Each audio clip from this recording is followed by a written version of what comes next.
வணக்கம். இன்றைய செய்தித்தாள்களில் இடம்பெற்றிருக்கின்ற அரசியல், பொருளாதாரம், சமூகம், விளையாட்டு என முக்கியமான செய்திகளை குறித்தும் அதன் பின்னணி குறித்தும் அலசும் அச்சு அலசல் நிகழ்ச்சிக்கு உங்களை வரவேற்கின்றோம். இன்றைய நிகழ்ச்சியின் பிரதான செய்திகளை வழங்குகிறார் சௌதாமணி. நன்றி கார்த்திகை செல்வன். செய்தித்தளத்தில் இப்போது முக்கிய செய்திகளை பார்க்கலாம். மகாராஷ்டிராவில் புதிய ஆட்சி ஒரு வாரத்திற்கு மேலாக தொடரும். பாஜக சிவசேனை பேச்சுவார்த்தை. நேரு குடும்பத்தை சேராதவரும் காங்கிரஸ் தலைவராகலாம். முன்னாள் மத்திய அமைச்சர் ப. சிதம்பரம் கருத்து. லட்சிய நடிகர் எஸ். ராஜேந்திரன் மறைவு தமிழ் திரைப்பட மற்றும் அரசியல் உலகிற்கு இழப்பு. பாஜக தலைவர் சுப்பிரமணியன் சுவாமியுடன் மீனவர்கள் சந்திப்பு பின்னணி என்ன? கருப்பு பண விவகாரம் பட்டியலை வெளியிட மத்திய அரசுக்கு ராம்ஜெத் மலானி கடிதம். உத்தேச மின் கட்டண உயர்வு ஆலோசனை கூட்டத்தில் பொதுமக்கள் கடும் எதிர்ப்பு. ஐபிஎல் சூதாட்ட சர்ச்சை குருநாத் மெய்யப்பனுக்கு புதிய நெருக்கடி. முக்கிய செய்திகளை பார்த்தோம். மீண்டும் அச்சு அசல் நிகழ்ச்சியில் இணைகிறார்கள் கார்த்திகை செல்வன் மற்றும் லட்சுமி சுப்பிரமணியம். நன்றி சௌதாமணி. இன்றைக்கி பார்த்தீங்கன்னா லக்ஷ்மி, பிரதானமான செய்திகளில் கடந்த ஒரு வாரமாகவே இருந்துட்டு இருக்கிறது மகாராஷ்டிரா தேர்தல் முடிவுகளும் அதை ஒட்டி எழுந்திருக்கின்ற புதிய அரசு அமைப்பதில் எழுந்திருக்கின்ற சிக்கல். என்னதான் பாஜக ஆட்சி பெரும்பான்மை இடங்களை பிடித்த பிறகும் கூட கிட்டத்தட்ட எந்த ஒரு நெருக்கடியும் இல்லாத ஒரு சூழல் பாஜகவுக்கு இருந்தாலும் கூட ஆட்சி அமைப்பதில் ஒரு சிக்கல் நீடித்து கொண்டே இருக்கிறது. கடந்த ஞாயிறன்று வெளியான தேர்தல் முடிவுகளிலிருந்து இன்றைக்கு ஒரு வார காலம் ஆகிய பிறகும் கூட ஒரு உறுதியான ஒரு நிலைப்பாட்டுக்குள்ளே வர முடியாமல் இன்னமும் இழுத்து கொண்டே இருக்கிறது. ஆரம்பத்தில் அவங்களுக்கு முதலமைச்சர் வேட்பாளரை தேர்வு செய்வதில் இருந்த சிக்கல் கடந்து சிவசேனா ஆட்சி அமைப்பதற்கு ஆதரவாக ஒரு நிலை எடுத்த பிறகும் கூட என்ன விதமான அதிகார பகிர்வு என்பதில் இரண்டு கட்சிகளுக்கும் இடையிலான அந்த சிக்கல் என்பது நீடித்து கொண்டே இருக்கிறது. மகாராஷ்டிராவை பொறுத்த வரைக்கும் பிஜேபி ஒரு ஸ்ட்ராங் பார்ட்டி அப்படிங்கிறத ப்ரூவ் பண்ணிட்டாலும் இந்த சிவசேனாவோட இருக்கிற இந்த இழுபறி பிஜேபிக்கு ஒரு பின்னடைவை தான் கொடுத்துருக்கு. ரெண்டாவது, சிவசேனாவை பொறுத்த வரைக்கும் கேபினெட்டில் அவங்களுக்கு ஒரு நல்ல போர்ட்ஃபோலியோஸ் கிடைக்கணும், ஆட்சியிலையும் ஒரு ஸ்ட்ராங்கான ஒரு பங்கு கிடைக்கணும் அப்படின்னு பார்க்குறாங்க. சிவசேனா இல்லாமல் மகாராஷ்டிராவில் எந்த ஒரு கட்சியும் முன்னால் இருக்க முடியாது அப்படிங்கிறத சிவசேனா ப்ரூவ் பண்ணணும், தங்களோட பலத்தை ப்ரூவ் பண்ணணும்னு நினைக்கிறாங்க. பிஜேபியை பொறுத்த வரைக்கும் இது ஒரு மிகப்பெரிய பின்னடைவு தான். நீங்கள் சொன்ன மாதிரி சிவசேனாவை பொறுத்த வரைக்கும் மகாராஷ்டிராவில் ஒரு தனிப்பெரும் கட்சியாக ஒரு ரீஜனல் பார்ட்டியாக ரொம்ப ஸ்ட்ராங்காக இருந்த ஒரு பொசிஷன். அதுவும் பால் தாக்கரே இருந்த வரைக்கும் பார்த்தீங்கன்னா அவர் எந்த தேசிய தலைவர் வந்தாலும் கூட அவர் போய் பார்க்க மாட்டார், அவரை தேடி பார்க்கக்கூடிய ஒரு சூழலில் தான் அவர் வச்சுட்டு இருந்தார். அதை சிவசேனா ஒரு பெருமையான ஒரு விஷயமாக கூட கிளைம் பண்ணிட்டு இருந்தாங்க. இந்த தேர்தலுக்கு முன்னதாகவும் கூட சிவசேனாவுடைய அணுகுமுறை அப்படித்தான் இருந்தது. மகாராஷ்டிராவை பொறுத்த வரைக்கும் நாங்கள் தான் இந்த அலையன்ஸில் பெரிய பார்ட்னர், லார்ஜஸ்ட் பார்ட்னராக இருப்போம், உங்களுக்கு அதிகப்படியான சீட்டு கொடுக்க முடியாதுங்கிற அந்த நிலையை எடுத்து அதன் பிறகு தேர்தல் முடிவுகள் வேறாக அமைந்தது. அது மோடியோட பிரச்சாரத்திற்கும் அமித்ஷாவுடைய தேர்தல் கள பணிகளுக்கும் கிடைத்த ஒரு வெற்றியாக பார்க்கப்பட்டது. இதற்கு பிறகும் கூட இப்போ ஆட்சி அமைப்பதில் என்சிபி வாலண்டியராக அவங்க சப்போர்ட் ஆஃபர் பண்ணாங்க. ஆனாலும் கூட ஆர்எஸ்எஸ் தொடர்ச்சியாக இயங்கிட்டே இருக்குது. நேச்சுரல் பார்ட்னர்ஸாக பிஜேபியும் சிவசேனாவும் தான் இருக்க முடியுங்கிறதுனால அத்வானி போன்ற தலைவர்களும் வெளிப்படையாகவே இந்த கூட்டணி தொடரணும் அப்படிங்கிறத வெளிப்படுத்தினாங்க. ஆனாலும் பிஜேபி அதுக்கு தயாராக இருந்தாலும் ஒரு விஷயத்தில் தெளிவாக இருக்கிறாங்க. அதிகார பகிர்வில் அதிகப்படியான எந்த ஒரு துணை முதலமைச்சர் மாதிரியான ஒரு பொசிஷனோ அல்லது முக்கியமான போர்ட்ஃபோலியோஸ் கொடுக்கறதுல அவங்க இது வரைக்கும் எந்த கமிட்மெண்ட்டும் இல்லை. நாங்கள் கூட்டணி ஆட்சிக்கு தயாராக இருக்கிறோம், ஆனால் எந்த விதமான கட்டுப்பாடுகளையும் நாங்கள் இயக்க தயாராக இல்லை அப்படிங்கிறது தான் பிஜேபியோட நிலைமையாக இருக்குது. ஈவன் பிரைம் மினிஸ்டரோட இந்த டீ பார்ட்டிக்கு கூட சிவசேனா தலைவர் கலந்து கொள்வதில்லை அப்படிங்கிற மாதிரி இருக்குது. மோடியோடைய மும்பை விசிட்லையும் கூட எந்த விதமான சந்திப்பும் இருக்காது அப்படிங்கிற மாதிரியான தகவல்களும் வந்துட்டு இருக்கு. அப்போ பிஜேபி தொடர்ச்சியாக ஒரு ப்ரெஷர் அப்ளை பண்ணிட்டே இருக்கிறாங்க சிவசேனா. இன்னைக்கு மோடி மும்பையில் இருக்காரு. மும்பையில் இருக்க மட்டும் பிஜேபியினுடைய முக்கிய தலைவர்களை சந்தித்து பேசினாலும் சிவசேனா லீடர்ஸ்க்கு அங்கே அழைப்பும் இல்லை, அவர்களை சந்திப்பதற்கான எந்த முகாந்திரமும் இல்லை. இது என்ன சொல்லுது, ரீஜனல் பார்ட்டிஸினுடைய காலம் முடிஞ்சிருச்சு. நேஷனல் பார்ட்டிஸ், அதுவும் பிஜேபி ஒரு நேஷனல் பார்ட்டிங்கிற முறையில் இன்றைக்கி பிஜேபியினுடைய செல்வாக்கு மட்டும்தான் இந்திய அளவில் உயர்ந்திருக்கு. நாங்கள் சொல்வதை மட்டும்தான் மற்ற ரீஜனல் பார்ட்டிஸ் கேட்கணும் அப்படின்னு இது இந்தியா முழுவதும் மற்ற ரீஜனல் பார்ட்டிஸ்க்கும் ஒரு சிக்னல் அனுப்புகிற மாதிரியான ஒரு துணி. நீங்கள் சொல்கிற மாதிரி ஒரு RSS சித்தாந்தங்களை பின்பற்ற சிவசேனாவுக்கே வந்து அந்த நெருக்கடி என்றால் மற்ற ரீஜனல் பார்ட்டிஸ்க்கு என்ன பொசிஷன் பிஜேபி அலையன்ஸில் இருக்க முடியுங்கிற ஒரு கேள்வியும் எழுப்பப்படுகிறது இதில். இதே மாதிரி பாஜக செய்திகளை தொடர்ந்து மற்றொரு கட்சியான காங்கிரஸிலும் வந்து ஒரு பெரிய ஒரு விவாதத்துக்குரிய விஷயமாக மாறி இருக்கிறது முன்னாள் நிதியமைச்சர் ப. சிதம்பரத்தினுடைய கருத்து. அவர் என்ன சொல்றாருன்னா, கூடிய விரைவில் அல்லது எதிர்காலத்தில் வந்து நேரு அல்லது காந்தி குடும்பத்தை சாராத ஒரு தலைமை காங்கிரஸ் கட்சி வழிநடத்துறதுக்கான வாய்ப்புகள் இருக்குது அப்படின்ற ஒரு கருத்தை வெளிப்படுத்தியிருக்கிறாரு. இது வந்து தேர்தல் தோல்விக்கு பிறகு, பாராளுமன்ற தேர்தல் தோல்விக்கு பிறகாகவே நிறைய வந்து ரிசன்ட் ஒப்பீனியன்ஸ் வந்துட்டு இருக்கு. மகாராஷ்டிரா ஹரியானாவில் ஏற்பட்ட அடுத்த மிகப்பெரிய சரிவு, அதற்கப்புறம் ராகுல் காந்தி தலைமைக்கு எதிரான விமர்சனங்கள் நிறைய எழ ஆரம்பிச்சிருக்கு. அவர் வந்து எத்தனை தேர்தல்களில் அவர் வந்து பிரச்சாரம் அதிகப்படியாக செய்தால் அதிகப்படியான நன்மை வந்து பிஜேபிக்கு கிடைக்கும், எதிர்கட்சிக்கு கிடைக்கும்ன்ற அளவுக்கு அவர் ஒரு கேலிக்குரிய ஒரு விஷயமாக இப்போ மாற்றப்பட்டிருக்கிற சூழலில் சிதம்பரம் மாதிரி ஒருத்தருடைய ஒரு கருத்து வந்து ரொம்ப முக்கியமாக பார்க்கப்படுது. ஏன்னா இதுவரைக்கும் சுதந்திரத்துக்கு பிறகாகவும் கூட எப்படி வந்து RSS வந்து பிஜேபிக்கு ஒரு பின்புலமாக இயங்குகின்ற ஒரு அமைப்புன்னு சொல்கிறோமோ, அதே மாதிரி காங்கிரஸ் கட்சியை பொறுத்த வரைக்கும் நேரு குடும்பம் தான் வந்து பின்னால் இருந்து இயங்குகின்றது. அது அரசியல் தலைமையில் தொடர்ச்சியாக நேரு குடும்பம் தான் இருந்துட்டு இருக்கும். அதிகார தலைமையில் வேணால் வேறு ஆட்கள் இருக்கலாம், நரசிம்மராவாக இருக்கலாம் அல்லது மன்மோகன் சிங்காக இருக்கலாம். இந்த மாதிரி தலைமைகள் வந்தாலும் கூட அவங்களை இயக்குவது வந்து நேரு குடும்பமாகத்தான் இருந்தது. இப்போ அவருடைய இந்த கருத்து அப்படிங்கிறதும் கூட அவர் என்ன சொல்கிறார், உடனடியாக வரும், எப்போ நடக்கும் தெரியாது, ஆனால் அதற்கான வாய்ப்புகள் இருக்குது அப்படிங்கிற ஒரு கருத்தையும் வெளிப்படுத்தியிருக்காரு. நீங்கள் சொல்கிற மாதிரி ராகுல் காந்தியினுடைய காங்கிரஸ் கட்சியை பொறுத்த வரைக்கும் ராகுல் காந்திக்கு ஒரு கரிஸ்மா இருந்ததே இல்லை. 2011 தேர்தலில் வந்து அதை ரொம்ப வெளிப்படையாக அப்போ தான் அவரை வந்து முன்னால் கொண்டு வராங்க. அப்போ முன்னால் கொண்டு வரும்போதே அது வந்து வெளிப்படையாக தெரிஞ்சுது. அவருக்கு ஒரு படிப்பினை இல்லை. ரெண்டாவது எதை எங்கே வெளிப்படுத்தணும், ஒரு அரசியல் கட்சி தலைவருக்கு அவர் இன்னும் அவரை வந்து டேம் பண்ணிக்க கிடையாது. சோனியா காந்தி 1990களின் இறுதியில் உள்ளே வந்தாலும் அதுக்கப்புறம் அவங்க வந்து தன்னைத்தானே ஒரு எதிர்கட்சி தலைவர் பதவியிலிருந்து கொஞ்சம் கொஞ்சமாக, நட்வர் சிங் அவரோட புக்கில் அவர் வந்து அதை தெளிவாக சொல்லியிருப்பார், கொஞ்சம் கொஞ்சமாக அவங்கள வந்து ஷேப் பண்ணிக்கிட்டாங்க. ஆனால் ராகுல் காந்திக்கு அந்த எக்ஸ்பெரிமெண்டலாக தன்னை வந்து ஷேப் பண்ணிக்க தெரியல இன்னமும். உதாரணமாக சொல்ல போனால் பீகார் எலெக்ஷனில் போய் பேசினார். அதுக்கப்புறம் பீகாரில் அவங்களுக்கு பெரிய சரிவு இருந்தது. கேரளாவிலையும் அதே போல தான். தமிழ்நாட்டிலையும் 2011 தேர்தலுக்கு பிறகு மிகப்பெரிய சரிவை சந்தித்தது காங்கிரஸ். ராகுல் காந்தி இன்னும் தன்னை அந்த விமர்சனங்கள் இன்னும் தொடர்ந்துக்கிட்டு தான் இருக்குது. இதை சரி கட்டுறதுக்காக பிரியங்கா காந்தியை உள்ளே கொண்டு வருவாங்க அப்படிங்கிற காங்கிரஸில் ஒரு செக்ஷனில் பிரியங்கா காந்திக்கான ஒரு வரவேற்பு இருக்குது. இருந்தாலும் பிரியங்கா காந்தி திரும்பவும் அந்த டைனாஸ்டி பாலிடிக்ஸ் உள்ளே போயிடுறாங்க.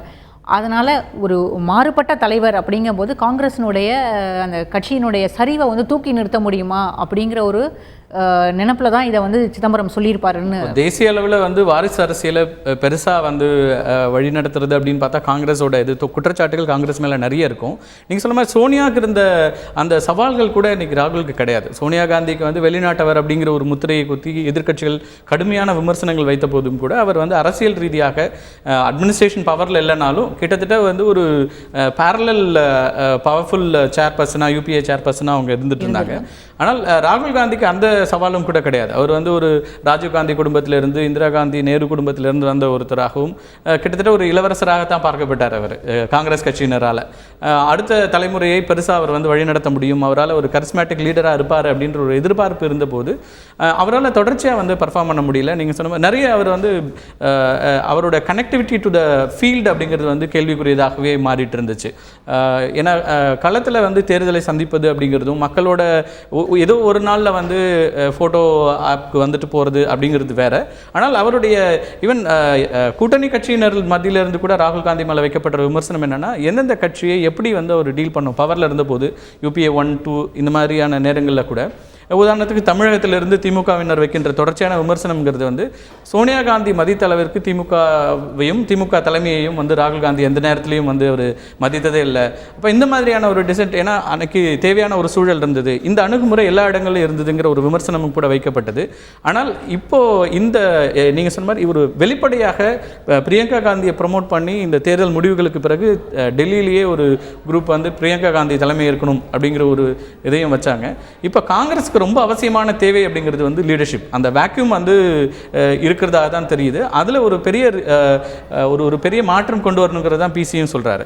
சோனியா காந்தியும் ராகுல் காந்தியும் சேர்ந்தும் கூட காங்கிரஸ் கட்சியில் நிறைய மாற்றங்களை கட்சி ரீதியாக உள்கட்டமைப்பில் நிறைய மாற்றங்களை கொண்டு வர வேண்டிய அவசியம் இருக்கிறது அப்படிங்கிற ஒரு விஷயத்தையும் முன்வைக்கிறாரு.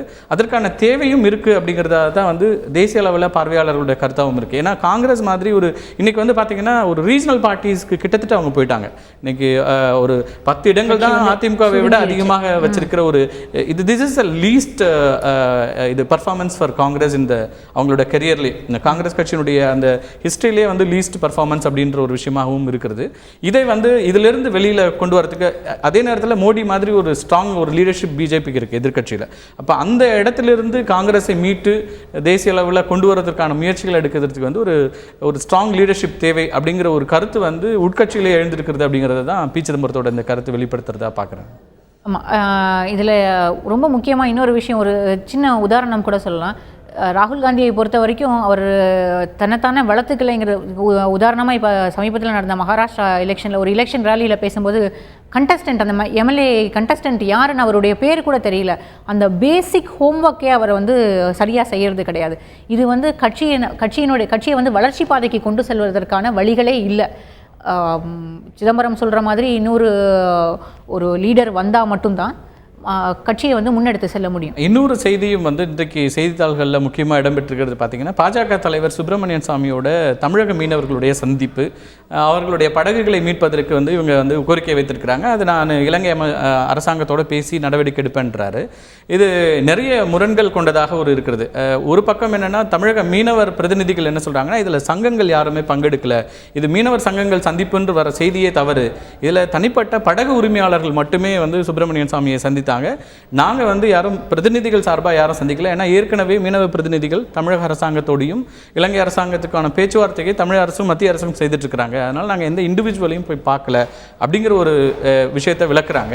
அதே நேரத்தில் பிஜேபிக்கு உள்ளேயே கூட தமிழ்நாடு பிஜேபியிலையுமே நிறைய டிஃப்ரென்ஸ் ஆஃப் ஒப்பீனியன் வந்திருக்கிறதாக தெரியுது. உள்ளேருந்து பார்த்தோன்னா ஏற்கனவே அவர் வந்து தமிழக பாஜக தலைவர்களே கடுமையாக விமர்சிக்கிறார் சுப்பிரமணியன் சாமி தன்னுடைய ட்விட்டர்ஸில். அதே மாதிரி அவர் வந்து சமீபத்தில் இவருக்கு ராஜபக்சேக்கு வந்து பாரத ரத்னா விருது கொடுக்கணும் அப்படிங்கிற சொன்ன அந்த சர்ச்சைக்கான கருத்தும் கூட இங்கே வந்து பெரிய எதிர்ப்புகளை உருவாக்குச்சு. சுவாமியை பொறுத்த வரைக்கும் அவர் நிறைய விஷயங்களில் பிஜேபியினுடைய அந்த இமேஜை வந்து இலங்கை தமிழர்கள் பிரச்சனையாகட்டும் இல்லை மீனவர் பிரச்சனையாகட்டும் இந்த விஷயங்களில் பிஜேபியினுடைய ஒரு இமேஜை வந்து டேமேஜ் பண்ணிட்டார். அதை சரி கட்டுறதுக்கான ஒரு வழிமுறை தான் இது.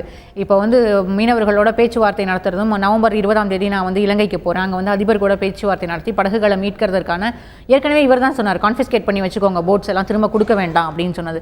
இன்னைக்கு திரும்பவும் அதை மாற்றி பேசுறது வந்து அந்த இமேஜை சரி கட்டுறதுக்கான ஒரு அரசாங்கம் எடுக்க வேண்டிய நடவடிக்கையை ஒரு தனிநபர் எடுக்க முடியுமா அப்படிங்கிற ஒரு கேள்வியும் இதில் வந்து எழுது. மீண்டும் பல்வேறு செய்திகள், எஸ் ராஜேந்திரன் அவர்களுடைய மறைவு உள்ளிட்ட பல செய்திகளை நம்ம பார்க்க இருக்கிறோம். ஒரு சிறிய இடைவேளைக்கு பிறகு சந்திக்கலாம்.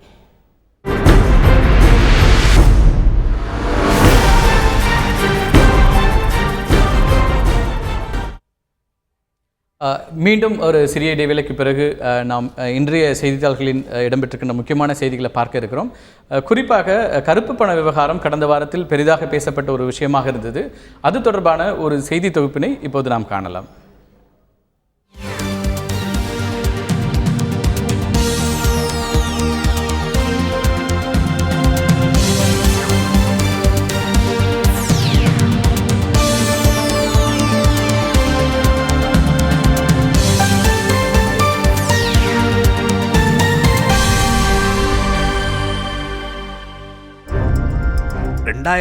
நாடாளுமன்ற தேர்தலின் போது பாஜகவின் தேர்தல் பிரச்சாரத்தில் மிக முக்கியமான இடம் பிடித்தது கருப்பு பண விவகாரம்.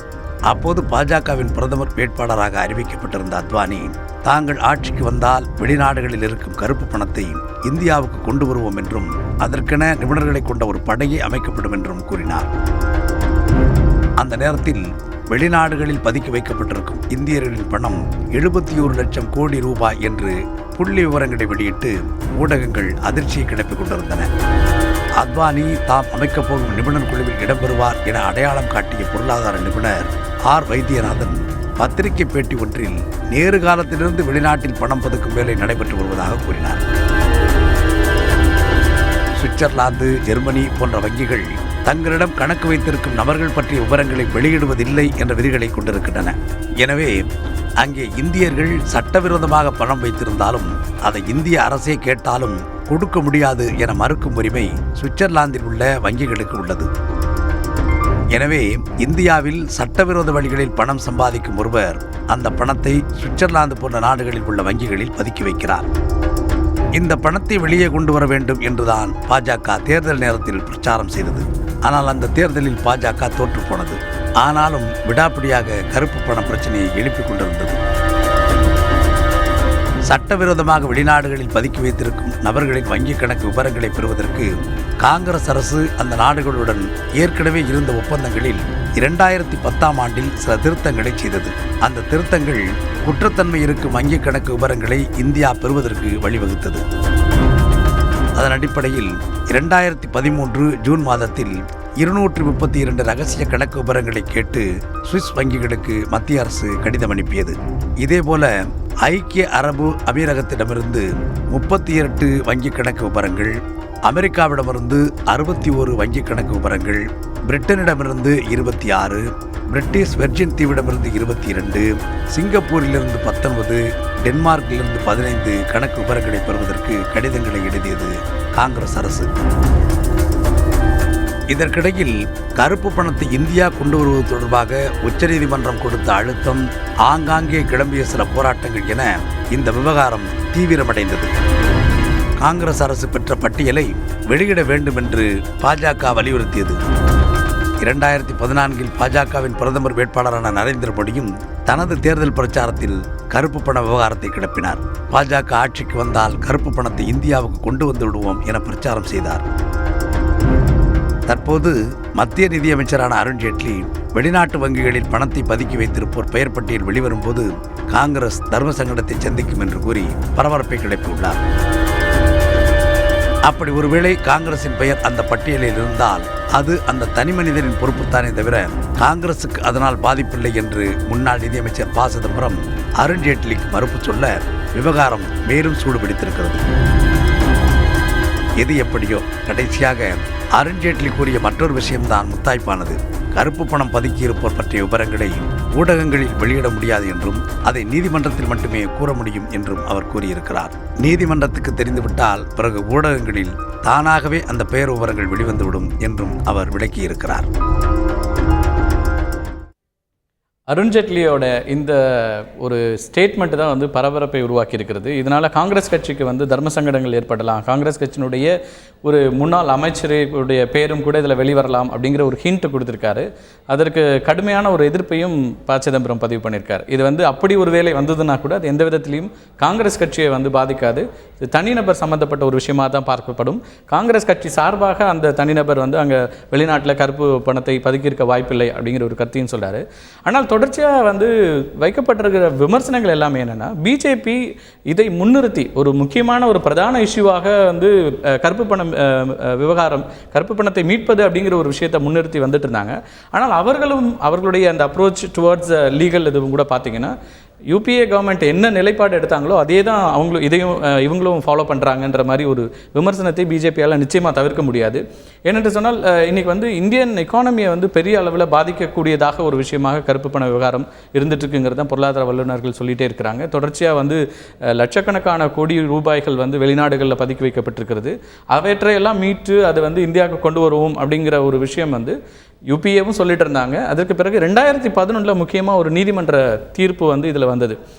எதை இப்போ வந்து ஒரு பிரச்சனையாக, எதை வந்து ஒரு தங்களுக்கான இந்த மாதிரி ஒரு பட்டியலை வெளியிட முடியாது அப்படிங்கிறதுக்கு மத்திய அரசு முன்வைக்கிறதோ, இந்த டிடிஏ வந்து இரட்டை வரி சம்பந்தமான இந்த சட்டம் வந்து எங்களை தடுக்கிறது, வெளிநாட்டு வங்கிகளோடு இருக்கின்ற விஷயங்களை வெளிப்படுத்த முடியாது அப்படிங்கிற ஒரு பிரச்சாரத்தை முன்வைக்கிறதோ, அதே விஷயத்தில் தான் உச்சநீதிமன்றத்தில் 2011 வந்தபோது உச்சநீதிமன்றம் தெளிவுபடுத்தியிருக்கிறது. இதில் வந்து எந்த சங்கடங்களும் உங்களுக்கு வரப்போகிறதில்ல, நீங்கள் இதை வந்து வெளிப்படுத்தல என்ன தயக்கம் இருக்கிறது அப்படின்னு அப்போதைய மத்திய அரசாங்கத்தை கேட்டாங்க. ஆனால் அதே நிலைப்பாட்டை அன்னைக்கு இருந்த பாஜகவுடைய செய்தி தொடர்பாளர் பிரகாஷ் ஜவடேகர், இப்போ வந்து பிராட்காஸ்டிங் மினிஸ்டர், அவரே என்ன சொன்னார்னா, இதுக்கு தேவையான சட்ட திருத்தங்களை செய்யறதுல என்ன பிரச்சனை உங்களுக்கு, நீங்கள் இதை வெளியிட வேண்டியது தானேன்ற ஒரு பிரச்சாரத்தை முன்வைத்தார். அப்போ இதில் இன்னொரு முக்கியமான விஷயம், கருப்பு பணம் அப்படின்னு இதை வந்து நம்ம 2 வார்த்தைக்குள்ளே அடக்கிடுறோம். ஆனால் கருப்பு பணம்ங்கிறது ரொம்ப சிறிய விஷயம் கிடையாது. இல்லை இந்த அரசாங்கம் வந்து மினிமம் கவர்மெண்ட் மேக்ஸிமம் கவர்னன்ஸ்ன்னு சொன்னாங்க, அதுக்குள்ளேயும் இது வந்து அடங்கி போயிடாது. ஒரு மிகப்பெரிய கேம்பிட்குள்ளே வரக்கூடிய ஒரு விஷயம் கருப்பு பணம் அப்படிங்கிறது. வெறும் பணம் பதுக்கி வைக்கப்பட்டிருக்கிறது மட்டுமில்லை, அது போக வர்த்தகம், இந்த ஷேடோ எக்கானமின்னு சொல்கிற விஷயங்களையும் இதில் வந்து அடக்கணும். ஷேடோ எக்கானமிங்கிறத பொறுத்த வரைக்கும் வர்த்தகத்தில் வந்து டாக்ஸ் இவேஷன் இருக்கிறது, மற்றபடி வெளிநாடுகளில் வர்த்தகம் பண்ணுறது, இந்த இம்போர்ட் எக்ஸ்போர்ட், இதில் இந்தியாவுக்கு ஏற்படக்கூடிய இழப்புகள், இது எல்லாமே வந்து கருப்பு பணத்தில் வந்துடும். அப்படி பார்த்தா பிஜேபிக்கு இது வந்து ஒரு மிகப்பெரிய சவால். இந்த இப்போ சமீபத்தில் வந்து ஸ்பெஷல் இன்வெஸ்டிகேட்டிவ் டீம் வந்து சுவிட்சர்லாண்டுக்கு போயிருந்தாங்க. அவங்க வந்து கையில் போகும்போது அவங்கக்கிட்ட ஒரு நேம் லிஸ்ட்டோ இல்லை பேங்க்னுடைய லிஸ்ட்டோ வந்து அவங்க எடுத்துக்கிட்டு போகலை, எடுத்துக்கிட்டும் வரல. ஏன்னா ஸ்விஸ் பேங்க்லேருந்து ஸ்விஸ் பேங்க் வந்து ஸ்விஸ்ஸை பொறுத்த வரைக்கும், சுவிட்சர்லாந்து நாட்டை பொறுத்த வரைக்கும் அந்த சட்ட திருத்தங்கள் அவங்க வந்து அடிக்கடி யூஎஸ்னுடைய ப்ரெஷருக்கும் மற்ற நாடுகளுடைய ப்ரெஷருக்கும் ஏற்றாற் போல் வந்து லாஸை வந்து அமெண்ட் பண்ணிக்கிட்டே இருக்காங்க. அதனால் இந்தியாவுக்கு இது வந்து ஒரு மிகப்பெரிய சவாலாக தான் அமைய போகுது. சுவிட்சர்லாந்து வந்து சமீபத்தில் ஒரு லிஸ்ட் கொடுக்கறதுக்கு தயாராக இருந்தாங்க. அது வந்து இப்போ கிடைக்கிறதுக்கான எல்லா வாய்ப்புகளும் கூட இருக்குது. இதில் என்னென்னா, இப்போ ராம் ஜெத்மலானியோடைய நேற்றைய கடிதமும் கூட ரொம்ப குறிப்பாக பார்க்க வேண்டியிருக்கு. அவர் நிதியமைச்சருக்கு வந்து ஒரு கடிதம் எழுதியிருக்கிறார், இந்த பட்டியலை உடனடியாக வெளியிடுங்கன்னு சொல்லி. அவர் தான் உச்சநீதிமன்றத்தை அணுகி இதற்காக ஜஸ்டிஸ் ஷா தலைமையில் ஒரு கமிட்டி ஃபார்ம் பண்ணி அதுக்கான ஸ்பெஷல் இன்வெஸ்டிகேஷன் டீம் வந்து இப்போ ஃபார்ம் போயிட்டுருக்குது. அதனுடைய தொடர்ச்சியாக தான் இந்த பிரச்சனைகள் எல்லாம் கடந்த வாரத்தில் உச்சநீதிமன்றத்தில் எழுப்பப்பட்டு அதன் தொடர்ச்சியாக இன்றைக்கி விமர்சனத்துக்கு உள்ளாகப்பட்ட ஒரு நிலையும் நீடிச்சிட்டு இருக்குது. பிஜேபி அரசாங்கத்திற்கு இவங்க இப்போது சில இது தொடர்பாக ஆக்டிவிஸ்ட் என்ன இதெல்லாம் வைக்கிறாங்கன்னா, குறிப்பாக நீங்கள் வந்து யார் மேலெல்லாம் உங்களுக்கு சஸ்பெக்ட் இருக்குதோ அவங்களுடைய வெளிநாட்டு பயணங்களின் போது அவங்கள்ட்ட நீங்கள் ஒரு அஃபிடவிட் வாங்குங்க. நீங்கள் வந்து இதில் அவர்களுடைய உறவினர்கள் இவர்களுடைய சொத்து பற்றிய அஃபிடவிட்டை நீங்கள் கேட்டு வாங்கலாம். அதில் ஏதாவது பிரச்சனைகள் எழும்போது மத்திய அரசாங்கத்திட்ட இந்த பவர்ஸ் இருக்குது, நீங்கள் வந்து அதை வெளிப்படையாக அறிவிக்கிறதுல என்ன பிரச்சனை இருக்க முடியும். இப்போ செலக்டடாக நாங்கள் அனௌன்ஸ் பண்ணுறோம் அப்படிங்கிறதே கூட it's a thread to opposition. நீங்கள் வந்து இதில் முழுமையாக இப்போ வெளிப்படுத்தணும். கருப்பு பண விவகாரத்தில் மத்திய அரசாங்கம் ஒரு திறந்த மனதோடு செயல்படுகிறது. இதில் வந்து யார் தவறு செய்திருந்தாலும் அவர்களை ஒட்டுமொத்தமாக உலகத்திற்கு அடையாளம் காட்ட நாங்கள் விரும்புகிறோம் இந்தியர்களுக்கு அப்படின்னு ஒரு நிலைப்பாட்டை எடுத்தாங்கன்னா அதில் பிரச்சனை இருக்க போகிறதில்ல. ஆனால் குறிப்பிட்ட நபர்களுடைய பெயர்களை மட்டுமே அறிவிப்போம் அப்படிங்கிற மாதிரியான ஹின்ஸ் வரும்போது தான் அது வந்து அரசியல் ரீதியாக பயன்படுத்தப்படுகிறதா அப்படிங்கிற ஒரு பிரச்சனையும் இருக்குது. இதில் சட்ட ரீதியான பிரச்சனைகள் எழுவதை விட அரசியல் ரீதியான பிரச்சனைகள் தான் வந்து இந்த விவகாரத்தில் ரிஃப்ளெக்ட் ஆகிட்டே இருக்குது தொடர்ச்சியாக. மத்திய அரசாங்கத்தினுடைய இந்த இரட்டை நிலைப்பாடு அப்படிங்கிற விமர்சனங்கள் எதிர்க்கட்சியினால் வைக்கப்படுறதுக்கான காரணமே கூட எதையெல்லாம் அவங்க வந்து ஸ்ட்ராங்காக அட்வொகேட் பண்ணாங்களோ, எந்த விஷயங்களை எல்லாம் முன்னிறுத்தி தேர்தல் பிரச்சாரங்களை வைத்தார்களோ அதையே இவங்களும் எதையெல்லாம் யூபிஏவோட தவறுகளாக சுட்டி காட்டினாங்களோ அதே நிலைப்பாட்டை இவர்களும் எடுக்க போது இந்த விமர்சனங்கள் வரத்தான் செய்கிறது. ஆமாம், இப்போ பாரதிய ஜனதா கட்சியை பொறுத்த வரைக்கும் நீங்கள் சொன்ன மாதிரி இது ஒரு அரசியல் ரீதியாக அவங்க எடுத்துக்கிட்டு போகிறாங்க அப்படின்னு காங்கிரஸ் குற்றச்சாட்டுறாங்க. பிஜேபியும் அதை அரசியல் ரீதியாக கொண்டு போகிறதுக்கான வழிகளை தான் பார்த்துக்கிட்டு இருக்காங்க. அதுக்கிடையில் நம்ம ஒரு சின்ன பிரேக் எடுத்துகிட்டு திரும்பவும் கார்ட்டூன், இன்றைய நாளிதழ்களில் இடம்பெற்றிருக்க கார்ட்டூன்கள் பற்றி பேசலாம்.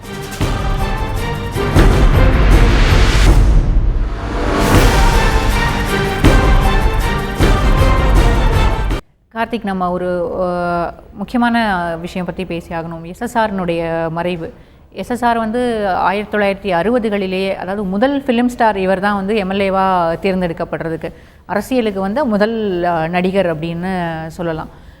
அவரோட இந்த பங்களிப்பு, அரசியல் பங்களிப்புன்றது கிட்டத்தட்ட 20 ஆண்டுகள் இருந்தது. அவருடைய திரையுலக அந்த என்ட்ரியே கூட பார்த்தீங்கன்னா ரொம்ப ஒரு குரூஷியல் பீரியடில் தான் வர்றார். அவர் ட்ராமாலெல்லாம் 10 வயசுலேயே அவர் வந்து முதல் பங்கேற்பு அப்படின்னு இருந்தது. ஆனால் கூட 1952 முதல் படம் சிவாஜி கணேசன் அவர்களோடு சேர்ந்து அவர் வந்து பராசக்தியில் இன்ட்ரடியூஸ் ஆகிறாரு. அந்த படம் பெரிய அளவுக்கு பேசப்பட்ட ஒரு படமாக இருந்தது. தமிழ் திரையுலகத்தில் வந்து வேற ஒரு ட்ரெண்ட் செட்டராகவும் அந்த மூவி இருந்தது. அதனுடைய திரைக்கதை வசனம் திமுக தலைவர் கருணாநிதி எழுதிய அந்த திரைக்கதை வசனத்தினாலையும் அது பெரிய அளவுக்கு பேசப்பட்ட ஒரு படமாகவும் இருந்தது. அவருடைய அந்த எம்ஜிஆர் சிவாஜி கணேசன் 2 பெரிய நட்சத்திரங்களுக்கு இடையில் அவரும் கூட தன்னுடைய அந்த பங்களிப்பை தொடர்ச்சியாக இருந்துட்டு இருந்தார். அந்த நேரத்தில் ரெண்டு பேருமே ரொம்ப ஸ்ட்ராங்கான ஒரு பொசிஷனில் இருந்தாங்க. தமிழ் திரையுலகை பொறுத்த வரைக்கும் ஆட்சி செய்ததுன்னு பார்த்தீங்கன்னா ஒரு பக்கம் எம்ஜிஆர் அவர்களும் இன்னொரு பக்கம் சிவாஜி கணேசனும் தான் இருந்தாங்க. அதற்கிடையில் தன்னுடைய தெளிவான உச்சரிப்புனால வந்து அப்போ வந்து ஒரு கிளாமர் ஒரு இது இருந்துச்சு ஹீரோஸ்க்கு. அந்த மாதிரி ஒரு கிளாமர் ஹீரோவாகவும் அவர் வந்து இருந்துட்டு இருந்தார். எம்ஜிஆர் மாதிரி ஒரு கரிஸ்மேட்டிக்கான ஒரு கிளாமரான ஒரு ஹீரோ, அவருக்கும் சிவாஜி மாதிரி தெளிவான உச்சரிப்போட அவருடைய அழுத்தமான அந்த கட்டபொம்மன் வசனங்களாலெல்லாம் பெருசாக பேசப்பட்ட, பராசக்தி வசனங்களால் பெருசாக பேசப்பட்ட சிவாஜி கணேசனுக்கும் இடையில் ஒரு ட்ராவல் வந்து எஸ்எஸ்ஆருக்கு இருந்தது. அதே மாதிரி நீங்கள் சொன்ன மாதிரி வந்து 62லேயே வந்து அவர் வந்து தன்னுடைய முதல் முறையாக சட்டமன்றத்துக்கு தேர்ந்தெடுக்கப்பட்டார். தேனியிலேருந்து சட்டமன்றத்துக்கு தேர்ந்தெடுக்கப்பட்டு இந்திய அளவில் மட்டும் இல்லை, அண்ணாவே ஒரு முறை குறிப்பிட்டிருக்கிறாரு, அவர் வந்து உலக அளவிலேயே கூட முதலாக ஒரு எலெக்டட் பாலிட்டிஷியன், ஒரு பர்சனாலிட்டியாக திரைத்துறையிலேருந்து வந்தது வந்து இவர் தான் அப்படிங்கிற ஒரு பதிவை அவர் சொல்லியிருக்காரு. அவர் இன்னொரு முக்கியமான விஷயம், லட்சிய நடிகர் எஸ்எஸ்ஆர் அப்படின்னு அவருக்கு ஒரு அடையாளம் உண்டு. அதோடு சேர்ந்து அவர் மேலே இருக்கிற அந்த மரியாதை மேலும் கூடினதுக்கு காரணம் என்னென்னா, அவர் வந்து தான் என்ன சொன்னாரோ அதை செஞ்சு காட்டினார் தன்னுடைய வாழ்க்கையில். கிட்டத்தட்ட வந்து அவருடைய பெரியாருடைய வழிகாட்டுதலை ஏற்ற பிறகு, அண்ணாவை ஏற்ற பிறகு அவர் வந்து என்ன சொன்னார்னா, ஒரு புராண கால படங்களில் நான் வந்து நடிக்க மாட்டேன், அந்த மாதிரியான கேரக்டர்ஸ் நான் வந்து ஏற்க மாட்டேன், எவ்வளவு பணம் வந்தாலும் அந்த கேரக்டர்ஸ் நான் நடிக்க மாட்டேன்னு சொன்னார். கடைசி வரைக்கும் அதை பின்பற்றின ஒரு நடிகராகவும் இருந்தார். இவ்வளவுலாம் இருந்த பிறகு சமீபத்தில் அவருடைய மறைவுக்கு ஒரு மாதத்திற்கு முன்னதாக அவருடைய சுயசரிதையை அவர் எழுதியிருக்கிறாரு. நான் வந்த பாதை அப்படிங்கிற அந்த சுயசரிதையில் நிறைய விஷயங்களை விளக்கியிருக்கார். தன்னோட அசோசியேஷன் வித் பெரியார், எம்ஜிஆர், காமராஜர், இப்போதைய அதிமுக தலைவர் ஜெயலலிதா வரைக்கும் அவர் வந்து நிறைய விஷயங்கள் அதில் பேசியிருக்காரு. ரொம்ப குறிப்பாக அரசியலில் வந்து அவர் வந்து அவ்வளோ ஏர்லியராக வந்தால் கூட பெருசாக வந்து பர்ஃபார்ம் பண்ண முடியல. திமுகலேருந்து உடனடியாக ஒரு எம்ஜிஆர் அதிமுக ஆரம்பித்த பிறகு அவரோட போய் சேர்ந்தார். அதற்கு பிறகு எம்ஜிஆர் உடல்நல குறைவு வந்தபோது அங்கேயும் பெருசாக நீடிக்க முடியாமல் அந்த 20 ஆண்டுகள் தான் அவருடைய அரசியல் பயணம்னு இருந்தது. முக்கியமாக அரசியலில் இருந்த சீனியர் லீடர்ஸ் என்ன ஃபீல் பண்ணுறாங்கன்னா, அவருக்கு இருந்த அந்த பேச்சாற்றல், அன்னைக்கு வந்து பேச்சியே தான் தலைவர்கள் வந்து ஆட்சிக்கு அமைந்தது. திமுகலாம் ஆட்சி அமைச்சதே பேச்சாற்றல் மூலமாக வந்த ஒரு அமைப்பாக இருந்தது. அந்த பேச்சாற்றல், அவருக்கு இருந்த சினிமா பாப்புலாரிட்டி, அவருக்கு இருந்த அவருடைய சமூக பின்னணி, இதெல்லாம் வச்சு பார்த்தோன்னா அவர் வந்து வேற ஒரு பெரிய லெவலுக்கு வந்திருக்க வேண்டியது. ஆனால் சினிமாலேருந்து வர்ற சிலர் வந்து இமோஷன்ஸ் வந்து இருக்கிற மாதிரி இவரும் சில இமோஷனல் டெசிஷன்ஸ்னால அந்த பெரிய இடத்துக்கு போக முடியாத ஒரு நிலை ஏற்பட்டது. ஆனாலும் கூட அவருடைய பங்களிப்பு திரைத்துறைக்கும் சரி, அரசியல் துறையிலும் சரி, அது வந்து ஒரு நிரந்தரமான ஒரு விஷயம். ஒரு 9 ஆண்டு காலம் அவர் வந்து நடிகர் சங்கத்திற்கு தலைவராக இருந்து நிறைய விஷயங்களை பண்ணியிருக்காரு. கடைசியாக அவருடைய பொது நிகழ்ச்சின்னு பார்த்தோன்னா, ஜெயலலிதா சிறைக்கு சென்ற போது அவருடைய விடுதலைக்காக அவருடைய அந்த சாலிடாரிட்டி காமிக்கிறதுக்கு திரையுலகினர் வைத்திருந்த அந்த உண்ணாவிரதத்தில் அவர் முடித்து வைக்க கலந்து கொண்டார். அதுதான் மருத்துவமனையிலும் கூட அவர் வந்து ரொம்ப ஜோவியலாக தான் இருந்திருக்காரு. அங்கே இருந்த ஸ்டாஃபோடெல்லாம் கூட கடைசி 2 நாட்கள் வரைக்கும் ரொம்ப ஹெல்த்தியான ஒரு பொசிஷனில் 87 வயதில் அவர் வந்து அவருடைய இடம்ங்கிறது நிச்சயமாக அது அப்படியே தான் இருக்கும். அது வேற யாரும் அந்த இடத்த ஃபில் பண்ண முடியாது அப்படின்னு நினைக்கிறேன். அதே மாதிரி தமிழக இன்னைக்கு செய்தித்தாள்கள் இடம்பெற்றிருக்கின்ற இன்னொரு முக்கியமான விஷயம், மக்கள் சார்ந்த ஒரு பிரச்சனை அப்படின்னு பார்த்தீங்கன்னா, அந்த உத்தேச மின்கட்டண விஷயம். அதில் வந்து பொதுமக்கள் கருத்து நேற்று கேட்கப்பட்டிருக்கிறது. கடுமையான எதிர்ப்பு அதில் வந்து பதிவு செய்திருக்கிறார்கள் பொதுமக்கள். மின்கட்டண உயர்வு வந்து இப்போ சமீபத்தில் ஓராண்டு காலத்திற்கு முன்பாக தான் வந்து மின்கட்டண உயர்வு இருந்தது. இப்போ மீண்டும் மின்கட்டண உயர்வு அப்படிங்கிறது வந்து இந்த சுமையை மக்கள் மீது ஏற்றுவதாகத்தான் வந்து அந்த பப்ளிக் ஹியரிங்கில் சொல்கிறாங்க. இதில் இந்த பப்ளிக் ஹியரிங்கில் கடுமையான விமர்சனங்களும் எழுந்திருக்கு. அதிகாரிகளை பொறுத்த வரைக்கும், அதாவது தமிழக மின்சார ஒழுங்குமுறை ஆணையத்தில் இருக்க அதிகாரிகளை பொறுத்த வரைக்கும் அவர்கள் வந்து ஒரு தீர்க்கமான முடிவு எடுக்கக்கூடியவர்கள் அல்ல. அவர்களால் எதுவுமே செய்ய முடியாது. ஏற்கனவே குற்றச்சாட்டுகளுக்கு ஆளானவர்கள். இவர்களால் வந்து எப்படி மின்வாரியத்தையும் சீர் செய்ய முடியும்? ரெண்டாவது, மின்கட்டண உயர்வை பற்றி பேசுறதுக்கு வந்து யாரு? ஆமாம், நீங்கள் சொன்ன மாதிரி பொதுமக்கள் வந்து பெரிய அளவுக்கு பாதிக்கப்பட்டிருக்காங்க. ஏற்கனவே நமக்கு என்னென்னா, இதில் வந்து நடுத்தர மக்களும் பெரிய அளவுக்கு பாதிக்கப்பட்டிருக்காங்க. 500 யூனிட்டுக்கு மேலே போச்சுன்னா ஒட்டுமொத்தமாக அதோட டாரிஃபே மாறுதுங்கும் போது இப்போது நிறைய வீடுகள் வந்து 4000 ரூபாய் 5000 ரூபாய் வந்து இன்றைக்கி கட்ட வேண்டிய சூழலில் இருக்காங்க நடுத்தர வர்க்கம் அப்படிங்கிறது. இப்போ அடுத்ததாக உத்தேசிக்கப்பட்டிருக்கிற 15% கட்டண உயர்வு வந்ததுன்னா இது பெரிய ஒரு சுமையாக மாறுறதுக்கான எல்லா சாத்தியக்கூறுகளும் இருக்குது. ரொம்ப குறிப்பாக நேற்றுக்கு அந்த இதில் சொல்லப்பட்டது என்னென்னா, ஊழலை முதல்ல நீங்கள் குறைங்க. மின்சார வாரியத்தில் இடம்பெற்றிருக்க ஊழலும் அங்கே இருக்கிற நிறைய நிர்வாக சீர்கேடுகளையும் நீங்கள் சரி பண்ணாலே, இப்போ ஏன்னா நிறைய அந்த 2006-07 காலங்களில் மட்டுமே 24,000 கோடி ரூபாய் அளவிற்கு வந்து மின்சார வாரியம் வந்து இழப்பை சந்திருக்கிறது. ஏன்னா அவங்க எடுத்த பல டெசிஷன்ஸ்னால சில ஒப்பந்தங்களை கேன்சல் பண்ணிவிட்டு அதிகப்படியான விலைக்கு வந்து மின்சாரம் வாங்கியது உள்ளிட்ட பல்வேறு விஷயங்கள் நேற்றுக்கு வந்து முன் வச்சிருக்கிறாங்க. இரண்டாவது, நீங்கள் சொல்கிற மாதிரி வெளியிலேருந்து மின்சாரம் பர்ச்சேஸ் பண்ணுறதுல ஏற்படக்கூடிய இழப்புகள். ஆனால் நம்மளுடைய சுய தேவைகளுக்காக நம்ம வந்து உற்பத்தி வந்து அந்த அளவுக்கு இன்னும் வரலை. இப்போ மழை காலம்னால கிட்டத்தட்ட 5000 மெகாவாட் அளவுக்கு குறைந்திருக்கிறது மின்சார தேவை அப்படின்னாலும், என்எல்சி ஸ்ட்ரைக், கூடங்குளம் யூனிட் 1 தயாரிக்க ஆரம்பித்து இப்போ திரும்பவும் அங்கே இருக்கக்கூடிய சிக்கல்கள், இந்த மாதிரி இந்த ஹிக்கப்ஸ் எல்லாம் வந்து இந்த கவர்மெண்ட் வந்து ஒவ்வொரு கட்டத்திலையும் வந்து சரி பண்ணியிருந்திருக்கணும். ஆனால் 2011க்கு பிறகு இன்றைக்கு வரைக்கும் அந்த மின் தேவையை பூர்த்தி செய்வதற்கான வழிமுறைகளை, கடுமையான ஒரு வழிமுறைகளை இன்னும் வந்து செய்யலை. இதற்கிடையில் மின்சாரம் டாரிஃபை வந்து இன்க்ரீஸ் பண்ணுறதுங்கிறது மக்கள் மத்தியில் ஒரு மிகப்பெரிய சரிவை, ஒரு செல்வாக்கு, இந்த அதிமுகவினுடைய செல்வாக்குக்கு ஒரு சிறிய சரிவை ஏற்படுத்தக்கூடும். ஆமாம், அது வந்து தொடர்ச்சியாக நீங்கள் பார்த்தீங்கன்னா இப்போ அரசாங்கம் இதில் என்ன செய்ய போகிறது, நிலைப்பாடு எடுக்க போகிறது, ஏன்னா அப்படி ஒருவேளை உயர்த்தப்பட்டாலும் அதுக்கான மானியம் வந்து கொடுக்க வேண்டிய ஒரு நிலையும் ஏற்படும். அப்போ அதுக்கு கூடுதல் நிதிச்சுமையும் வர்றதுக்கான வாய்ப்புகளும் இருக்கிறது.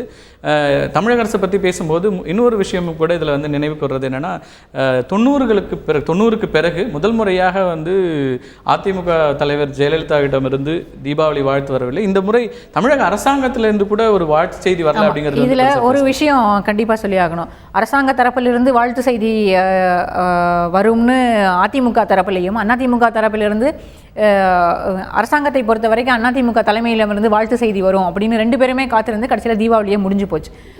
மக்களை வாழ்த்தாத மக்களுக்கு வாழ்த்து செய்தி அனுப்பாத ஒரு அரசாங்கம். இதில் வந்து அமைச்சர்களை பொறுத்த வரைக்கும் அவங்க வந்து வேற ஒரு இதில் வந்து சிந்தனையிலையும் வேற ஒரு முக்கிய நிகழ்வுலையும் ஆழ்ந்து போயிட்டாங்க. அதாவது அவங்களுடைய தலைவர், புரட்சி தலைவர் வந்து வெளியில் வந்துட்டாங்க. வெளியில் வந்ததுக்கு பிறகு அவங்களுடைய நேர்த்தி கடன்களை செலுத்துறதுக்காக அவங்களுக்கு நிறைய நேரம் தேவைப்படுகிறது. குறிப்பாக சொல்லணும்னா, முந்தா நாள் வந்து செல்லூர் ராஜு திருப்பதியில் போய் முடிக்காணிக்கை செலுத்திட்டு வந்திருக்காரு. இப்போ அடுத்த வாரம் நீங்கள் தலைமை செயலகத்துக்கு போனீங்கன்னா பெரும்பாலான அமைச்சர்கள் முடிக்காணிக்கை செலுத்திட்டு வந்து மொட்டைத்தலையாக தான் இருக்க போகிறாங்க. ஏன்னா போன வாரம் வரைக்கும் எல்லாரும் தாடி வச்சுருந்தாங்க, இனி அடுத்த வாரம் எல்லாரும் மொட்டைத்தலையாக இருக்க போகிறாங்க. தனிப்பட்ட அவர்களுடைய நம்பிக்கையை யாரும் கேள்விக்குள்ளாக்கலைனாலும் அவங்க நிர்வாக ரீதியாக கவனம் செலுத்தணுங்கிறதா எல்லாருடைய எதிர்பார்ப்பாகவும் இருக்கிறது. நம்ம வந்து கடந்த வாரத்தில் இடம்பெற்ற கேலி சித்திரங்கள் இதில் வந்து நம்ம வந்து முக்கியமான கேலி சித்திரங்களை நம்ம இப்போ பார்க்கலாம். கேலி சித்திரம் பகுதியில் இடம்பெறுகின்ற முக்கியமான அந்த பகுதிகளை பார்ப்போம். இப்போ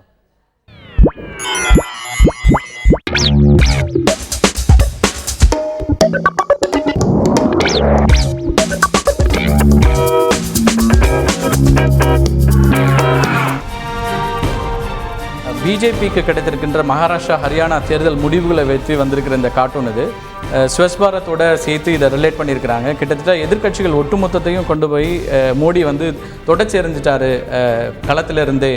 தேர்தல் களத்தில் பிஜேபியோடைய அந்த பெரிய வெற்றியை வெளிப்படுத்தக்கூடிய ஒரு விஷயமாக இருக்கிறது. யாரெல்லாம் செக்யூலர்னு சொன்னாங்களோ அவங்கள எல்லாத்தையும் அந்த இதுக்குள்ளே குப்பை தொட்டிக்குள்ளே கொண்டு போய் போட்டுட்டாருங்கிற மாதிரியான ஒரு கார்ட்டூன் இது. இதுவும் மகாராஷ்டிரா, ஹரியானா தேர்தலை ஒட்டிய ஒரு கார்ட்டூன். மோடி வந்து ராகுல் காந்தியையும் காங்கிரஸையும் எப்படி இந்த 2 மாநில தேர்தல்கள் மூலமாக காங்கிரஸை வந்து அழித்து விட்டார் அப்படிங்கிற மாதிரி, காங்கிரஸை விட பிஜேபி முன்னால் இருக்காங்க அப்படிங்கிறத சித்தரிக்கிற கார்ட்டூன் இது. அடுத்தது மகாராஷ்டிரா தேர்தல் ஒட்டி தான். இதில் வந்து எப்படி வந்து தாமரை மலர்ந்திருக்கிறது, கை சின்னம் வந்து மூழ்கிட்டு இருக்கிற ஒரு நிலை ஏற்படுறதையும், புலியாக இருந்த சிவசேனா பூனையாக மாறிடுச்சு அப்படிங்கிற மாதிரி வெளிப்படுத்துகிற ஒரு விஷயமும், சரத்பவாருக்கு வந்து பேட் டைம் அப்படின்னு சொல்லக்கூடிய விஷயமாக அந்த மகாராஷ்டிரா தேர்தல் களத்தை பிரதிபலிக்கின்ற ஒரு கார்ட்டூன் இது. இது பாரதிய ஜனதா கட்சியில் இருக்க அந்த பவர் ஈக்குவேஷன்ஸ், இப்போ இந்த 2 மாநில தேர்தல்களுக்கு பிறகு இந்த பவர் ஈக்குவேஷன்ஸ் எப்படி மாறி இருக்கு அப்படிங்கிற ஒரு cartoon. No not austerity, it shows the number 1. அதாவது மோடி முன்னால் இருக்கார், அவருக்கு அடுத்து அமித்ஷாவும் ராஜ்நாத் சிங்கும்.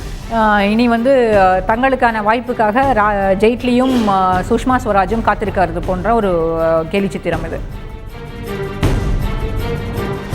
அடுத்ததாக இது வந்து கருப்பு பணத்தையும் தீபாவளியும் ரிலேட் பண்ணி ஒரு கார்ட்டூனாக அது வந்திருக்குது. இது நம்ம வந்து முன்கதவையும் பின்கதவையும் திறந்தே வைக்கணுமா அப்படிங்கிற மாதிரியான ஒரு மணி கார்டஸ்க்காக முன்னாடி கதவையும் பின்னாடி வந்து கருப்பு பணத்திற்காக திறந்து வைக்கணுமாங்கிற மாதிரி ஒரு கேள்வி எழுப்பக்கூடிய ஒரு சட்டையார் இது. இதுவும் கருப்பு பண விவகாரம் தொடர்பான ஒரு கேலி சித்திரம். ஜெய்ட்லியை வைத்து இந்த கேலி சித்திரம் சொல்லப்பட்டிருக்கிறது. The moment you realise that recovering black money is a completely different game. அது கிரிக்கெட்டா ஃபுட்பாலா அப்படிங்கிற ஒரு கன்ஃபியூஷனில் எப்படி எந்த வழியில் கருப்பு பணத்தை திரும்ப கொண்டு வரது அப்படின்ற ஒரு கன்ஃபியூஷன் இருந்துக்கிட்டு இருக்குங்கிறத விவரிக்கக்கூடிய கேலி சித்திரம். இது உலக அளவில் ஒரு கவனத்தை ஈர்த்த ஒரு கார்ட்டூனாக இருக்கும். துருக்கி அரசாங்கத்தினுடைய இந்த நிலைப்பாடு, ISIS இயக்கத்திற்கும் அமெரிக்காவுக்கும் இடையில் அது என்ன நிலைப்பாடு எடுக்கிறது அப்படிங்கிற மாதிரி ஒரு அதை கேலி செய்கிற ஒரு கார்ட்டூன் இது.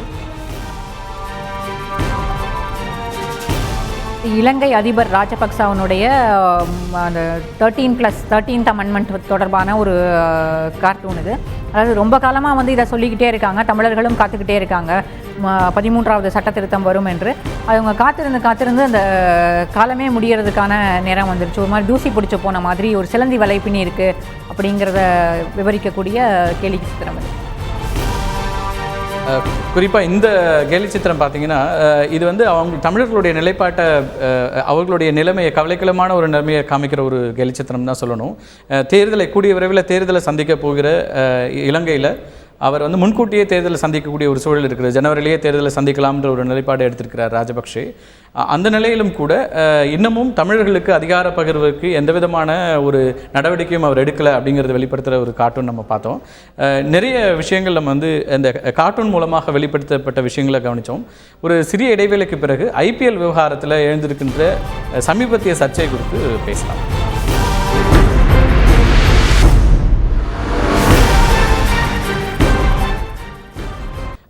நம்ம இடைவேளைக்கு முன்னாடி பேசின மாதிரி இலங்கை அதிபர் தேர்தலை முன்கூட்டியே சந்திக்க தயாராகிட்டிருக்காரு இலங்கை அதிபர் ராஜபக்ஷே. அவருடைய இந்த அப்ரோச்சுங்கிறது வந்து ஏற்கனவே எதிர்பார்க்கப்பட்டது தான். தேர்தல் முன்கூட்டியே நடக்கிறதுக்கான வாய்ப்புகள் இருக்குன்னு கடந்த ஓராண்டாகவே நிறைய செய்திகள் யூகங்களாக வந்துட்டு இருந்தது. முதல் முறையாக அவருடைய அமைச்சரவையில் இருக்கிற ஒருத்தரே வந்து வெளிப்படையாக தேர்தல் முன்கூட்டியே நடக்குது அப்படிங்கிற ஒரு கருத்தை பதிவு பண்ணியிருக்கிறாரு. ராஜபக்சாவை பொறுத்த வரைக்கும் மீண்டும் தன்னுடைய ஆட்சியே இருக்கணும் அப்படின்னு எதிர்பார்க்கிறாரு. ஆனால் இலங்கையில் ஒரு விதத்தில் அவருடைய கூட்டணிக்குள்ளேயே அவருக்கு ராஜபக்சாவுக்கான எதிர்ப்பு வந்து இப்போ வலுக்க ஆரம்பிச்சிருக்கு. அது போக அங்கே இருக்கக்கூடிய ப்ரைஸ் ரைஸ், எக்கானமியில் இருக்க இன்ஸ்டெபிலிட்டி, இது எல்லாமே வந்து எலெக்ஷனில் எதிரொலிக்கக்கூடிய ஒரு கட்டமும் வந்திருக்கு.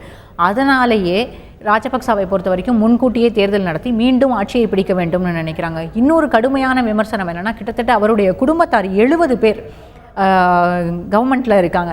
70 பேருமே வந்து சின்ன சின்ன விஷயங்களில் தொடங்கி ஏவியேஷன் வரைக்கும் எல்லா செக்டார்ஸ்லேயும் அவங்களுடைய பாலிசி டிசிஷன்ஸில் இன்டர்வீன் பண்ணக்கூடிய ஒரு நிலையில் இருக்காங்க. இது வந்து சிங்களர்கள் மத்தியிலேயே ஒரு கடுமையான எதிர்ப்பை உண்டாக்கியிருக்கு. ஆமாம், நீங்கள் சொன்ன ஒரு முக்கியமான விஷயம் என்னென்னா, இன்ஃப்ளேஷன் வந்து பெரிய அளவுக்கு அவருக்கு வந்து எதிரான ஒரு மனநிலையை அங்கே எழுப்பியிருக்கிறத சமீபத்திய இலங்கை பயணத்தில் கூட பார்க்க முடிஞ்சிச்சு. டாக்ஸி டிரைவர்ஸில் ஆரம்பித்து பல பேர் வந்து சொல்கிறது என்னென்னா, இங்கே இருக்கிற இந்த கடுமையான இந்த இன்ஃப்ளேஷன் அப்படிங்கிறது வந்து அது வந்து சமாளிக்க முடியாத நிலைமைக்கு இருக்கிறது. ராஜபக்ஷ அரசாங்கத்தை மாற்றணும்னு நிறைய சிங்களர்களே கூட நினைக்கிறாங்க. ஆனால் அவருக்கு இருக்கிற பெரிய பலம் அப்படின்னு பார்த்தீங்கன்னா, எதிர்க்கட்சிகள் பலவீனமான ஒரு நிலையில் தான் இன்னமும் இருக்கிறாங்க. ஒரு ராஜபக்ஷ அரசாங்கத்துக்கு எதிரான ஒரு ஸ்ட்ராங்கான ஒரு அலையன்ஸ் ஃபார்ம் பண்ணுறதோ அல்லது எந்த தலைவருமே கூட இன்றைக்கி வந்து அந்த பொசிஷன் எடுக்கக்கூடிய நிலைமையில் இல்லை. அவருக்கு வந்து நிறைய நெருக்கடிகள் இருக்குது. உலக நாடுகள் மத்தியில் ராஜபக்ஷேக்கு வருகின்ற நெருக்கடிகளை எல்லாம் கூட அவர் வந்து அரசியல் ரீதியாக சொந்த நாட்டில் வந்து தனக்கு சாதகமாக பயன்படுத்தக்கூடிய ஒரு சூழல் தான் அவருக்கு தொடர்ச்சியாக இருக்கிறது. அது ஐரோப்பிய யூனியனில் எழுப்பப்பட்டிருக்கிற இந்த சமீபத்திய புலிகளுக்கு எதிரான தடை நீக்கம் குறித்த அந்த இதாகட்டும், அல்லது ஐக்கிய நாடுகள் சபை எடுக்கின்ற நிறைய விஷயங்கள்லையும் இலங்கைக்கு எதிரான இந்த குற்ற விசாரணை உள்ளிட்ட பல விஷயங்கள் வந்து ராஜபக்ஷே வந்து என்ன நினைக்கிறார்னா, தனக்கு சாதகமாக பெரும்பான்மை சிங்களர்கள் மத்தியில் நம்ம வந்து மாற்றிக்க முடியும். தேர்தல் தள்ளி போக போக இந்த அரசாங்கத்துக்கு எதிராக இருக்கின்ற இந்த மனநிலைங்கிறது அதிகரிக்கிறதுக்கான எல்லா வாய்ப்புகளும் இருக்குது. ஏன்னா அட்மினிஸ்ட்ரேஷன் வந்து பெருசாக வந்து அங்கே இன்னும் சக்ஸஸ் பண்ணலை அப்படிங்கிறது தான் சொல்ல முடியும். பொருளாதார ரீதியான அந்த நெருக்கடி வந்து கடுமையாக இருக்கிறது. விலைவாசி உயர்வுங்கிறது வந்து யாராலையும் சந்திக்க முடியாத நடுத்தர மக்கள் இல்லை, ரொம்ப பாவர்ட்டி லைனில் இருக்கிறவங்க நிறைய பிரச்சனைகளை சந்திக்கிறாங்க. சமீபத்திய அவருடைய பட்ஜெட்லேயும் கூட அதையெல்லாம் வந்து சமாளிக்கிற சில விஷயங்களை வச்சிருக்கிறார். குறிப்பாக வந்து உர மானியம் உள்ளிட்ட பல்வேறு விஷயங்களை வந்து அவர் சொல்லியிருக்கிறாரு. இந்த முயற்சிகள் எல்லாமே அவருடைய அந்த முன்கூட்டிய தேர்தலை சந்திப்பது அப்படிங்கிறது வந்து இன்னொன்று குடும்பத்திலேயே கூட அதிகார பகிர்வுகள் தொடர்பாக சிறிய சிறிய சலசலப்புகள் வர ஆரம்பிச்சிருச்சு. இப்போ அந்த சூழலில் அவர் வந்து தேர்தலை முன்கூட்டியே சந்திக்கிறார் அப்படிங்கிறது தான் வந்து அங்கே இருக்கிற அரசியல் நோக்கர்களுடைய கருத்தாக அதை பார்க்க முடியுது. ஆமாம், இதில் இன்னொரு அம்சம் வந்து சந்திரிகாவை பொறுத்த வரைக்கும், அதாவது கூட்டணியில் இருக்க சந்திரிகாவினுடைய கட்சியை பொறுத்த வரைக்கும் ராஜபக்ச மீதான அந்த எதிர்ப்பு வந்து இப்போ வலுத்துக்கிட்டே இருக்குது. சந்திரிகா ஒருவேளை முன்கூட்டியே தேர்தல் நடந்தால் சந்திரிகா வந்து அவருடைய எதிர்ப்பு பதிவு செய்வார். சந்திரிகா இன்னமும் கட்சியை முன்னெடுத்து செல்வதற்கான அவங்களோட கட்சி வந்து அந்த எதிர்ப்பு வந்து வலுப்பெறும் அப்படிங்கிற இன்னொரு டெவலப்மெண்ட் பார்த்தோம்னா, தமிழர்கள் ஏற்கனவே வந்து வடக்கு மாகாணத்தில் இருக்க தமிழர்கள் வந்து கடுமையான எதிர்ப்பு, அங்கே வந்து அவரால் பெருசாக வெற்றி பெற முடியாது அப்படிங்கிற சூழல் சூழல் மாதிரி இப்போ தமிழ் முஸ்லீம்கள் மேலான தாக்குதல்கள் தொடரும்போது அதுவும் கூட அரசாங்கத்துக்கு எதிரான ஒரு மனநிலையை தமிழ் முஸ்லீம்ஸ் இடையில வந்து பெருசாக உருவாக்கியிருக்குது. அப்போ 2 மைனாரிட்டிஸும் வந்து இப்போ அரசுக்கு எதிரான ஒரு நிலைப்பாட்டை எடுக்கும்போது அது கன்சாலிடேட் ஆகிறதுக்கான எல்லா வாய்ப்புகளும் இருக்குது. அதுவும் கூட அவர் வந்து தேர்தலை முன்கூட்டி சந்திக்கிறதுக்கான ஒரு காரணமாக இருக்கலாம். அதே மாதிரி இப்போது இந்திய அளவில் பெருசாக இன்றைய செய்தித்தாள்களில் முக்கியமாக இடம்பெற்றிருக்கிற இன்னொரு விஷயம் IPL அந்த சூதாட்டம் தொடர்பான ஒரு சர்ச்சை. நேற்றைக்கு வந்து ஃபாரன்சிக் லேபார்ட்டரியிலேருந்து வந்திருக்க ரிப்போர்ட்ஸ் பார்த்தோன்னா இது கிட்டத்தட்ட குருநாத் மெய்யப்பனுடைய குரல் தான் அப்படிங்கிறத வந்து IPL சென்னை அணியினுடைய தலைவர் குருநாத் மெய்யப்பன் தான் இந்த சூதாட்டத்தில் ஈடுபட்டிருக்கிறார் அப்படிங்கிற ஒரு இதுவும் நேற்றுக்கு வந்திருக்கிறது. இது வந்து IPL-ஐ பொறுத்த வரைக்கும் கொல்கத்தா நைட் ரைடர்ஸும் CSK அதாவது சென்னை சூப்பர் கிங்ஸும் தான் சிறந்த ஒரு அணிகளாக இது வரைக்கும் பார்க்கப்பட்டிருக்கு.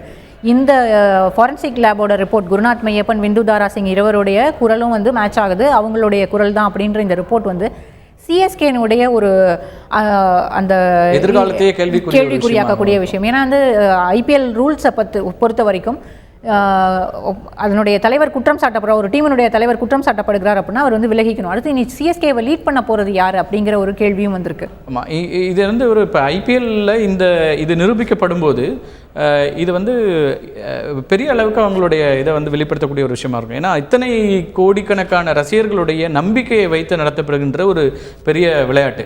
கிட்டத்தட்ட ஒரு பக்கம் IPL-ஐ வந்து கடுமையாக விமர்சிக்கிறவங்க சொல்கிறது வந்து இது ஒரு சூதாட்டம் அப்படிங்கிறது தான் அவங்க சொல்கிறது. ஒட்டுமொத்த கேமே வந்து ஃபிக்ஸிங்கில் தான் நடக்குது அப்படிங்கிற ஒரு விமர்சனங்கள் எழுந்துட்டு இருக்கிற நேரத்தில் இப்படி வந்து ஒரு இது வந்து ஒரு கிட்டத்தட்ட இவங்க ஈடுபட்டிருக்கிறாங்கிறத ப்ரூவ் பண்ணக்கூடிய ஒரு எவிடன்ஸாகவும் வந்திருக்குது. அப்போ இது இத்தனை கோடிக்கணக்கான ரசிகர்களுடைய நம்பிக்கையை கேள்விக்குள்ளாக்கக்கூடிய ஒரு விஷயமாக இருக்கிறது. ஏனென்றால் இன்றைக்கி வந்து அவ்வளவு கொண்டாடுறாங்க, கிரிக்கெட்டை கொண்டாடுறதோடு இல்லாமல் IPL-க்கு இன்றைக்கி கிடைச்ச இது ஒரு பெரிய வர்த்தகம். இன்றைக்கி இந்த வர்த்தகத்தில் நீங்கள் வந்து அதை வர்த்தகமாக நடத்திட்டு இருக்கும்போது ரசிகர்களுடைய நம்பிக்கையையும் நீங்கள் வந்து கேள்விக்குள்ளாக்குறீங்க அப்படிங்கிறது வந்து உங்களுடைய எதிர்கால வர்த்தகத்திற்கே ஒரு பெரிய ஒரு கொஸ்டினை உருவாக்கிடும். நீங்கள் சொல்கிற மாதிரி CSK-யோட எதிர்காலம் என்ன அப்படிங்கிறதும் கூட இந்த வழக்கினுடைய இறுதிக்கட்டத்தில் தான் நமக்கு தெரிய வரும். ஒருவேளை குற்றம் நிரூபிக்கப்பட்டு குருநாத் மெய்யப்பன் தண்டனைக்கு உள்ளாகும் போது CSK-க்கும் கூட ஒரு எக்ஸிஸ்டன்ஸ்க்கு ஒரு பெரிய கேள்வி எழக்கூடிய ஒரு சூழல் இருக்கிறது. இதே மாதிரி விளையாட்டு தொடர்பான இன்னொரு விஷயமும் வந்து இந்திய அளவில் மட்டும் இல்லை, உலக அளவிலையும் பேசப்படக்கூடிய ஒரு விஷயம் வந்து இவங்களோட சரிதாவோடது. அதில் வந்து இப்போது இன்டர்நேஷ்னல் இந்த உலக மல்யுத்த கழகம் எடுத்திருக்கிற இந்த முடிவு அப்படிங்கிறது இருக்குல்ல, இதை வந்து கடுமையாக இந்தியா எதிர்க்க வேண்டும், அவரை வந்து அவருக்கான தடையை நீக்க வேண்டும் அப்படிங்கிற ஒரு எதிர்பார்ப்பு விளையாட்டு வீரர்கள் மத்தியில் உருவாக்கி இருக்குது. ஆமாம், இந்த தடையை நீக்கினால் விளையாட்டு வீரர்களை பொறுத்த வரைக்கும் இந்த தடையை நீக்கினால் மட்டும்தான் அவங்களுக்கு அது வந்து ஒரு என்கரேஜ்மெண்ட்டாக இருக்கும். இந்தியா வந்து ஸ்போர்ட்ஸ் பொறுத்த வரைக்கும் இன்னும் கொஞ்சம் மேலே போகணும் அப்படின்னா இந்த தடையை நீக்கினால் விளையாட்டு வீரர்களுக்கு நம்ம அரசாங்கம் நமக்கு ஆதரவாக இருக்கிறது அப்படிங்கிற ஒரு என்கரேஜ்மெண்ட் கிடைக்கிறதுக்கான வாய்ப்புகள் இருக்குது. அவருடைய அந்த அவங்க வந்து என்னென்னா இதில் தவறு நிகழ்ந்திருக்கிறது அப்படிங்கிறத வந்து வெளிப்படுத்துறதுக்காகவே அந்த பதக்கத்தை ஏற்காமல் வெண்கல பதக்கம் கொடுத்த போது அதை நான் ஏற்க மாட்டேன்னு சொல்லி கொடுத்த அந்த தைரியமான அப்ரோச்சை வந்து கட்டாயமாக வந்து நம்ம பாராட்டி தான் ஆகணும். ஒரு வெறுமனே நம்ம வந்து அதுவும் ஒரு இன்டர்நேஷ்னல் அரேனாவில் போயிட்டு அந்த மாதிரி ஒரு ஸ்ட்ராங் டெசிஷன் எடுக்கிறது, அந்த ஸ்டேஜில் எடுக்கிறதுங்கிறது வந்து நிச்சயமாக ஒரு பெரிய மன தைரியம் இருக்கக்கூடிய ஒரு விஷயமாக தான் இருக்கணும். இப்போ அடுத்ததாக உடனடியாக சில போட்டிகள், உலக அளவிலான மல்யுத்த போட்டிகள் எல்லாம் வர இருக்கின்ற சூழல் ஒரு மாத கால இடைவெளியில் இருக்குது. அதில் இவர் பங்கேற்க முடியாது அப்படிங்கிற ஒரு சூழலும் இருக்கிறது. இந்த சூழலில் இந்திய அரசாங்கம் குறிப்பாக ஏற்கனவே விளையாட்டு அமைச்சர் வந்து இதில் வந்து இந்திய மல்யுத்த கழகம் வந்து ஒரு ஸ்ட்ராங் டெசிஷன் எடுக்கணும்னு சொல்லியிருக்கிறாரு. இந்திய அரசும் கூட இதில் ஒரு நிலைப்பாட்டை எடுத்து அவர் இந்த போட்டியில் பங்கேற்பதற்கும் அவர் மீதான தடையை நீக்குவதற்குமான முயற்சிகள் எடுக்கணும். அப்போ தான் வந்து அது ஒரு மற்ற விளையாட்டு வீரர்களுக்கும் வந்து ஒரு ஊக்கத்தை கொடுக்கக்கூடிய ஒரு விஷயமாக இருக்கும் அப்படின்னு நம்ம பார்க்க முடியும். நிறைய கடந்த வாரத்தின் பல செய்திகளை நம்ம பார்த்தோம், அரசியல், பொருளாதாரம், விளையாட்டு, சமூகம்னு. இன்னமும் கூட நிறைய விஷயங்கள் விவாதிக்கிறதுக்கு இருக்கிறது. ஆனாலும் காலம் குறியதாக இருப்பதால் மீண்டும் ஒரு நிகழ்ச்சியில் சந்திக்கலாம். அதுவரை நன்றி, வணக்கம்.